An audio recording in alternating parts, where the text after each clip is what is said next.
मत सोचिए कि ये किताब आजादी के बाद लिखी गई थी। इस किताब में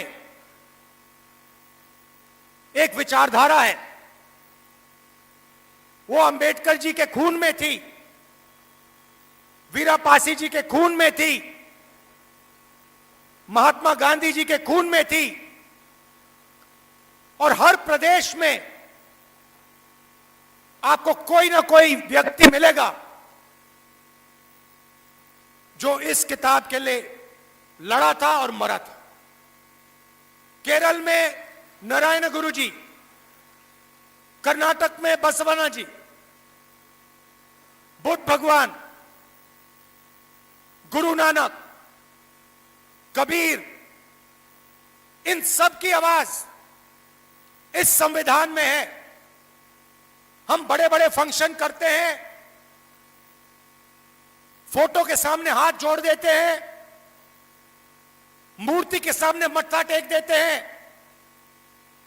मगर जब हमारे आंखों के सामने वीरा पासी जी की विचारधारा का अपमान किया जा रहा है, उसके चित्र उड़ाए जा रहे हैं, तो फिर हम चुप हो जाते हैं।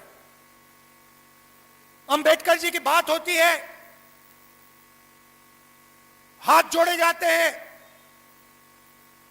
मगर जब अंबेडकर जी के संविधान पर आरएसएस खुलकर आक्रमण करता है, फाड़ के फेंक देता है,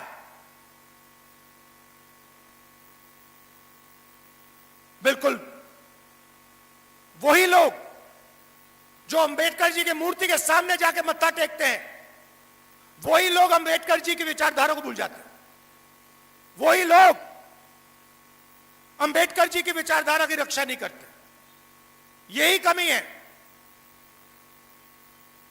मूर्ति के सामने हाथ जोड़ो, मत्था टेको, मगर जब विचारधारा पर आक्रमण होता है, जब उनके खून पर आक्रमण होता है, तो फिर उसके सामने खड़ा होना पड़ेगा। और यह आक्रमण सिर्फ संविधान पे नहीं हो रहा है, क्योंकि संविधान क्या कहता है?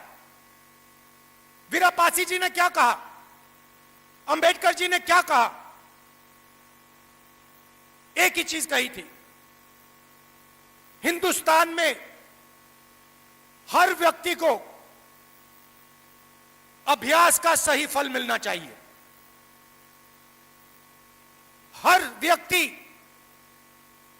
एक समान है, और अगर यह देश है तो यह सबका देश है,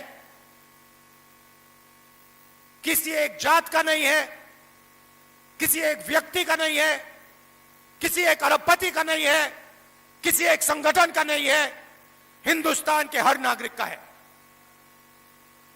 नहीं, आप ताली बजा रहे हो, ताली बजा रहे हो, मगर जब आपके सामने, मुंह के सामने इस संविधान को फाड़कर आरएसएस के लोग फेंकते हैं, तो फिर आप चुप हो जाते हो।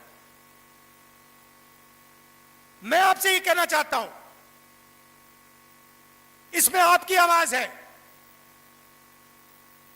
यह आपका खून है, और इसकी रक्षा करना, इसको बचाना आपका फर्ज बनता है, आपकी जिम्मेदारी है।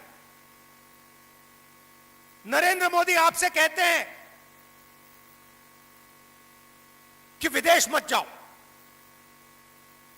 आपसे कहते हैं सोना मत खरीदो, आपसे कहते हैं इलेक्ट्रिक गाड़ी खरीदो। आने वाले समय में किसान के पास खाद नहीं होगा,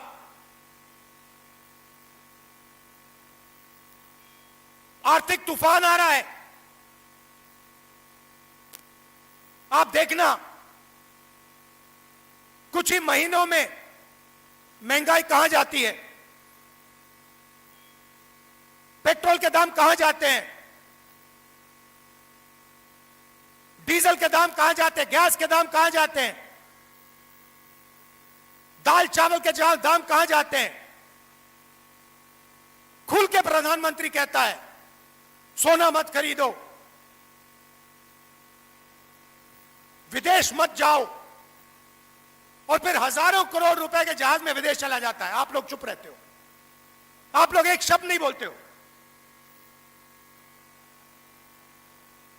और 24 घंटा प्रधानमंत्री इस पर आक्रमण करता है, वोट चोरी करता है, इस पर आक्रमण करता है, मनरेगा को खत्म करता है, इस पर आक्रमण करता है, जाति जनगणना नहीं करवाता, इस पर आक्रमण करता है, अंबानी अदानी को पूरा देश बेच देता है, इस पर आक्रमण करता है।